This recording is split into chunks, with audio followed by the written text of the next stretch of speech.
जातिवाद के नाम पर बांटने वाले संगठनों से दूर रहे सनातनी। अखंड आर्याव्रत आर्य महासभा का स्थापना दिवस व अधिवेशन आयोजित। लखनऊ अखंड आर्याव्रत आर्य त्रिदंडी महासभा के द्वितीय स्थापना दिवस के साथ आज यहां रायबरेली उमानाथ प्रेक्षागृह भातखंडे विश्वविद्यालय कैसरबाग में हुए राष्ट्रीय अधिवेशन में सनातनियों की एकजुटता का आह्वान करते हुए कहा गया कि देश में जातिवाद, भाषावाद, क्षेत्रवाद के नाम पर हिंदू समाज को आपस में लड़ाने वाले विभिन्न राजनीतिक, गैर राजनीतिक संगठनों से बचने की जरूरत है। संगठन के अधिवेशन की शुरुआत सदगुरु कबीर साहब वेदांग गुरुकुलम के बच्चों के द्वारा मंत्रोच्चारण व गणेश वंदना के साथ संगठन के राष्ट्रीय अध्यक्ष ऋषि त्रिवेदी सहित मौजूद साधु संतों सहित प्रमुख पदाधिकारियों ने दीप प्रज्वलित कर की। इस मौके पर अधिवेशन के दौरान वक्ताओं ने जातिवाद, भाषावाद, क्षेत्रवाद के नाम पर सनातनियों को आपस में भिड़ाने, हिंदू लड़कियों के धर्मांतरण के बढ़ते मामलों आदि विषयों पर गंभीरता से चर्चा की गई और इन समस्याओं से निपटने के लिए सनातनियों को जागरूक करने के साथ उनकी विभिन्न समस्याओं के निराकरण के लिए क्षेत्रीय स्तर पर हिंदू धार्मिक स्थलों पर सनातन संस्कृति केंद्र बनाने पर जोर दिया गया। इस मौके पर संगठन के राष्ट्रीय अध्यक्ष ऋषि त्रिवेदी ने पहुंचे लोगों को संबोधित करते हुए कहा कि अखंड आर्याव्रत आर्य त्रिदंडी महासभा सनातनियों की एकजुटता, सनातन के प्रति जागरूकता लाने और सनातनियों की समस्याओं के निराकरण के प्रयास के लिए आगामी गणेश चतुर्थी को पहले सनातन शक्ति केंद्र की शुरुआत करने जा रही है। उन्होंने कहा कि क्रांतिकारी वीर विनायक दामोदर सावरकर के हिंदुत्व के रास्ते पर चलते हुए हिंदू महासभा के तत्कालीन राष्ट्रीय अध्यक्ष त्रिदंडी महाराज के दिए नारे जात पात की करो विदाई, हिंदू भाई भाई नारे के साथ सनातनियों को एकजुट करने के लिए संगठन कई कार्यक्रमों की तैयारी कर रहा है। और मुख्य उद्देश्य क्या है? आज स्थापना दिवस के अवसर पर भारत के विभिन्न प्रदेशों से लोग आए हुए हैं।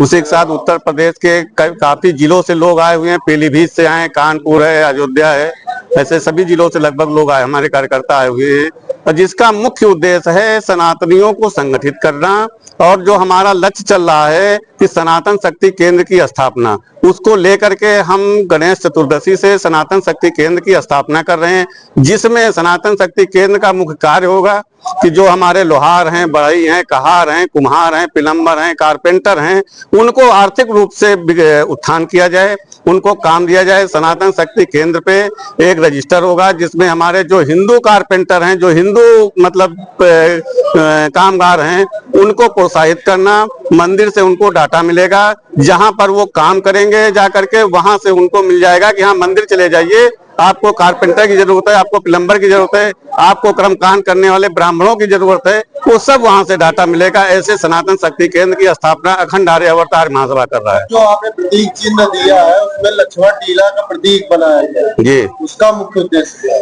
ये लक्ष्मण टीला हिंदुओं का है। भगवान रामचंद्र जी अयोध्या विराजमान हो चुके हैं, अब लक्ष्मण जी की बारी है।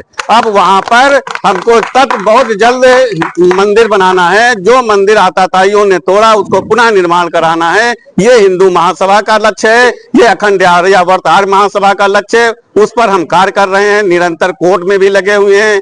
एक दो बार मैं उसे के संघर्ष को लेकर के जेल भी गया हूं। ये मेरा संघर्ष निरंतर जारी रहेगा जब तक हम अयोध्या लक्ष्मण टीला को मुक्त नहीं करा लेते।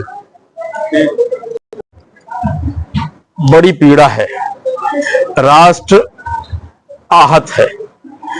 जिन पर विश्वास करके एक बार, दो बार, तीसरी बार भारत की हिंदू की आस्था ने अपना जीवन देखा और उनसे हमें मिल क्या रहा है?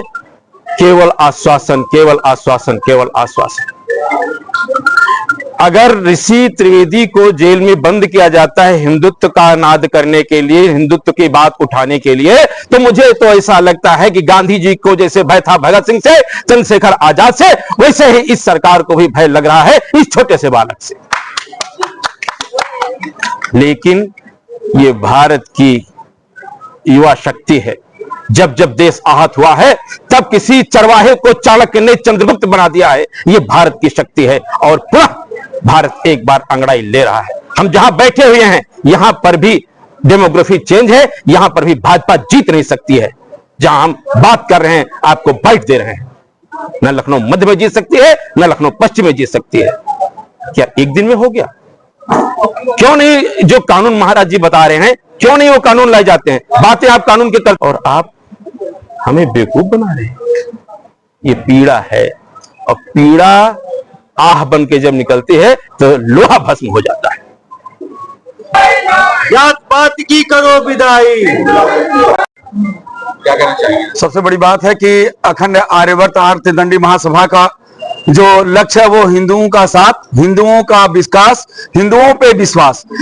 इस देश के अंदर जो वर्तमान सरकार है वो हिंदुओं का शोषण कर रही है, हिंदुओं को मूर्ख बना रही है और झूठ बोल रही है। एक भी हिंदुत्व का कार्य ढंग से हो नहीं रहा है, सिर्फ झूठा बोला जा रहा है।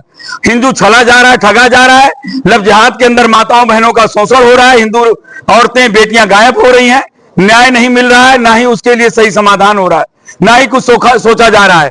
और जनसंख्या नियंत्रण का संतुलन हो गया तो एक दिन हिंदू समाज ऐसे ही कटेगा जैसे बांग्लादेश में। वह मंशा है विरोधी समाज की। इसीलिए अखंड आर्यवर्त हिंदू महासभा आज हिंदुत्व के सुरक्षा के लिए, हिंदुत्व के ज्वलंत मुद्दों पे, उनके ऊपर जो आए हुए संकट पे ये विचार करके कैसे उसका समाधान हो, इस पर विचार करने के लिए ये द्वितीय राष्ट्रीय अधिवेशन और स्थापना दिवस मनाया जा रहा है। धारा 370 सहित कई मुद्दों। सबसे बड़ा झूठ। आज तक बताइए कि जेएंडके में कितने विस्थापित हिंदू उनको स्थापित किया गया, कितने लोग बाहर के लोग वहां जमीन पाए? क्योंकि ये सिर्फ बेवकूफ बनाने वाला ये है। जब चुनाव आता है तो पुलवामा हो जाता है, पहलगाम हो जाता है, अनेक चीजें हो जाती है। सिर्फ षड्यंत्र, सिर्फ स्ट्राइक। क्योंकि उसके पहले उसके बाद स्ट्राइक नहीं होता, सिर्फ चुनाव के समय में स्ट्राइक होता है। एक बात है, स्ट्राइक करिए, हिंदुत्व के लिए और देश की रक्षा के लिए कीजिए, सिर्फ पार्टी के और विकास के लिए मत कीजिए, पार्टी की छवि के लिए मत कीजिए। सच में हिंदुओं की सुरक्षा हो। मैं पूछना चाहता हूं कि लव जिहाद में मारी गई लड़कियों का क्या हुआ? कमलेश तिवारी को मारा गया, क्या न्याय मिला? कन्हैया लाल को मारा गया, क्या न्याय मिला? हिंदुत्व को न्याय नहीं मिल रहा, सिर्फ धोखा दिया जा रहा है। एनआरसी में जो हिंदू आए पाकिस्तान से, उनका आधार कार्ड नहीं बन गया, लेकिन बांग्लादेश रोहिंग्याओं का कार्ड बन गया। यह है धोखा। बीजेपी सरकार आज तक क्यों नहीं हटा? 1951 धर्मदाने क्यों नहीं हटा? 1991 वर्षीय क्यों नहीं खत्म हुआ? और गौ माता को सम्मान क्यों नहीं मिला? और 1947 के अनुसार हिंदू राष्ट्र क्यों नहीं हुआ? और जनसंख्या नियंत्रण क्यों नहीं हो रहा है? क्या आप चाहते हैं बांग्लादेश की स्थिति लाना? बीजेपी सरकार अगर इतनी हिंदूवादी है, जरा एक नेता कि बांग्लादेश में कट रहे हिंदू मूली की तरह, किसने विरोध किया? किसने एक आवाज उठाई? ये झूठा अपना चेहरा उतार दो, बंद करो हिंदुत्ववादी। जय हिंदू राम, जय हिंदू राम।